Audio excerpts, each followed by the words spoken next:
પ્રાર્થના ચિઠ્ઠી 7મા ધોરણમાં ભણેલો એક બાળક ભગવાનને એક પત્ર લખે છે અને પત્રમાં બાળકે પોતાની કાલી ઘેલી ભાષામાં ભગવાનને થોડાક પ્રશ્નો પૂછ્યા છે. એ પ્રાર્થના ચિઠ્ઠી રૂપે ધ્યાનથી વાંચજો, ધ્યાનથી સાંભળજો. 7મા ધોરણમાં ભણતો બાળક ભગવાનને પત્રમાં સરનામું કર્યું છે કે પ્રતિ શ્રી ભગવાનભાઈ ઈશ્વરભાઈ પરમાત્મા, શંખચક્રવાળા. પ્રતિ શ્રી ભગવાનભાઈ ઈશ્વરભાઈ પરમાત્મા, શંખચક્રવાળા, સ્વર્ગલોક, નર્કની સામે, વાદળાની વચ્ચે, મુકામ આકાશ. પ્રિય મિત્ર ભગવાન, જય ભારત સાથ જણાવવાનું કે હું તારા ભવ્ય મંદિરથી થોડે દૂર આવેલી એક સરકારી શાળાના 7મા ધોરણમાં ભણું છું. મારા પિતાજી દાણાપીઠમાં મજૂરી કરે છે અને મારી માં રોજ બીજાના ઘરકામ કરવા માટે જાય છે. હું શું કામ ભણું છું એની તો મારા મા બાપને ખબર નથી, પણ હા, કદાચ શિષ્યવૃત્તિના પૈસા અને મફત જમવાનું નિશાળમાં મળે છે એટલે મારા મા બાપ મને રોજ 5 કલાક નિશાળે ધકેલી દે છે. ભગવાન, 2-4 સવાલો પૂછવા માટે મેં આજ તને પત્ર લખ્યો છે, કારણ મારા સાહેબે કીધું તું કે તું સાચી વાત જરૂર સાંભળે છે. એમ કરીને બાળકે પ્રશ્ન પૂછ્યા છે. પ્રશ્ન પહેલો, હું રોજ સાંજે ભગવાન તારા મંદિરે આવું છું અને નિયમિત સવારે નિશાળે જાઉં છું, પણ હે ભગવાન, તારી મૂર્તિની ઉપર આરસ પહાણનું એસી મંદિર છે અને મારી નિશાળની ઉપર છાપરું કેમ નથી? દર ચોમાસે પાણી ટપકે છે, આવું શું કામ? પ્રશ્ન બીજો, તને રોજ 32 ભાતના પકવાન પીરસાય છે અને તું તો ખાતોય નથી, અને હું દરરોજ બપોરે મધ્યાહન ભોજનના 1 મુઠ્ઠી ભાતથી ભૂખ્યો ઘરે જાઉં છું, આવું કેમ? પ્રશ્ન ત્રીજો, મારી નાની બેનના ફાટેલા ફ્રોક ઉપર તો કોઈ થીગડું મારવા આવતું નથી અને તારા પચરંગી નવા નવા વાઘા.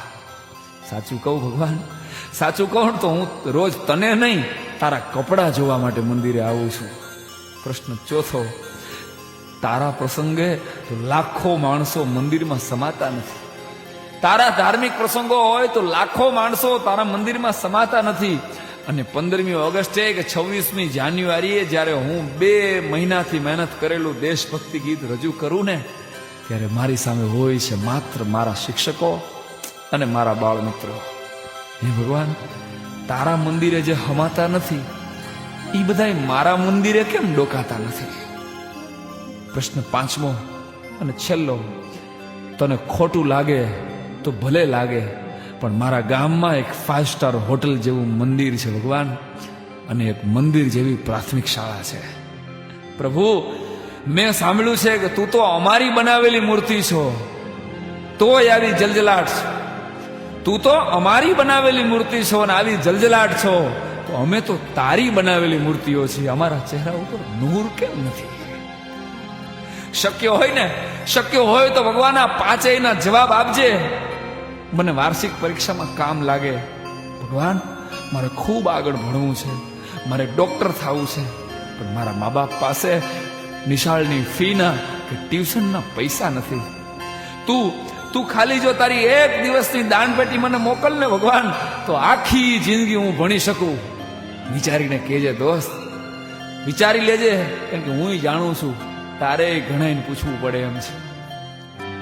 પરંતુ 7મા ધોરણની વાર્ષિક પરીક્ષા પહેલા તું જો મારામાં ધ્યાન નહીં દે, મને પૈસા નહીં મોકલે, તો મારા બાપુ મને સામે ચા વાળાની હોટલે રોજના 5 રૂપિયાના ભવ્ય પગારથી નોકરીએ રાખી દેશે.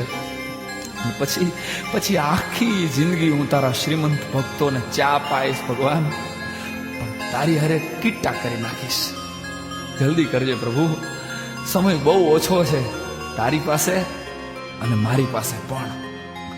લિખિતન એક સરકારી શાળાનો ગરીબ વિદ્યાર્થી અથવા એક ભારતના ભાવિ મજૂરના વંદે માતરમ, વંદે માતરમ, વંદે માતરમ.